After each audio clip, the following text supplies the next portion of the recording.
Hello, my name is Allison Mundy, and I'm doing my presentation over the research that I've done at Lions since 2019 under the direction of Dr. Alan Dodd, entitled Macroinvertebrate Communities Along a Gradient of Poultry Houses. So I would like to start talking about water.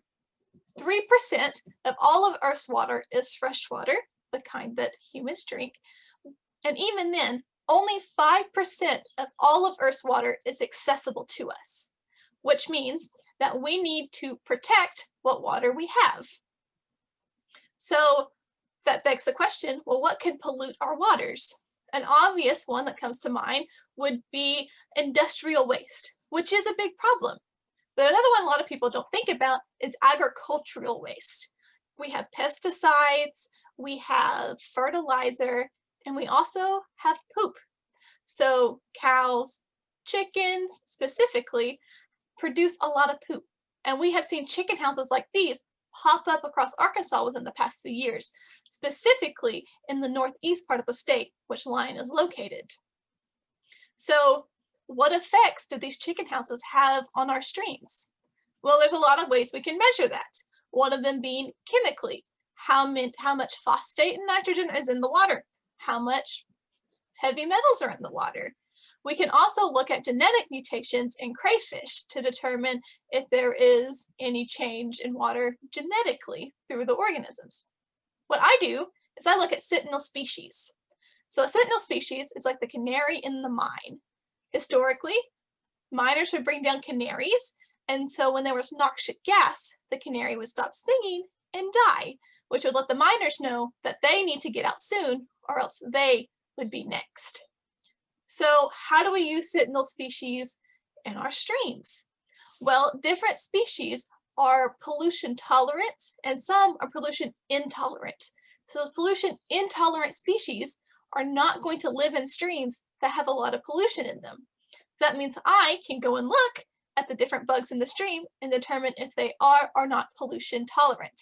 So some examples is I specifically look for what's called the EPT taxa, which are mayflies, stoneflies, and caddisflies. And if they're in the water, they are pollution intolerant. That means that water is pretty clean.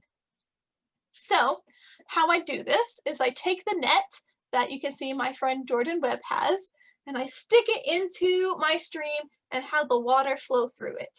I then do something called the bug dance. So with that net in the stream, I kick up all the rocks and the dirt around in the mud right in front of the net, so all my little invertebrates will flow into the net. Next, I take all of that dirt, bugs, rocks, and I put them into the pan that you can see on the screen. I sift through the pan, take out some big rocks and leaves, and put them into a jar, preserve them for later. I do this 3 times at every stream, and we have 12 streams. Next, when I get back to the lab, I will dump all of those samples that I have out, and I will individually pick out every single invertebrate I see. So snails, the little bugs, crayfish, all of them. I then work on identifying them under a microscope. And so as I identify them all the way down to family, and then I count them. Sometimes I'll have 2 snails. Sometimes I'll have over 1,000 fly larvae. So it's really a toss-up depending on what stream I get.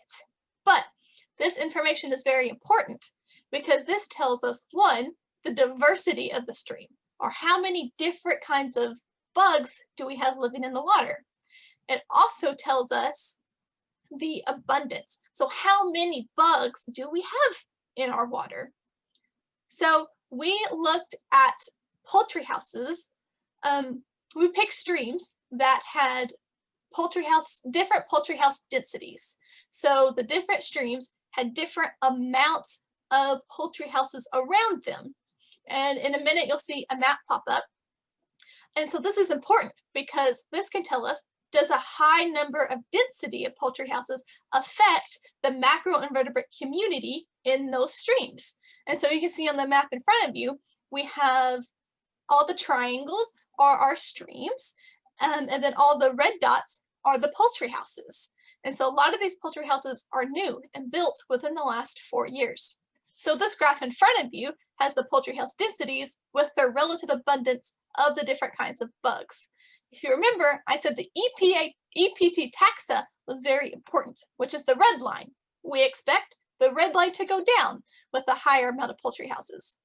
But it doesn't in this graph. Weird, right? We thought so too. So upon further investigation, it doesn't have so much to do with the density. It doesn't really matter how many are in an area poultry houses are.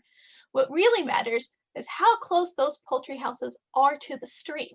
So if a poultry house is closer to the stream and it rains, the chicken poop goes into your water. So cool, we know this. You know your water can be gross. But what does this mean? Well, this means that we can give lawmakers the information they need to make proper water quality laws. So, for example, Arkansas is very interested into this because, as you know with Tyson, we are very involved in the chicken production.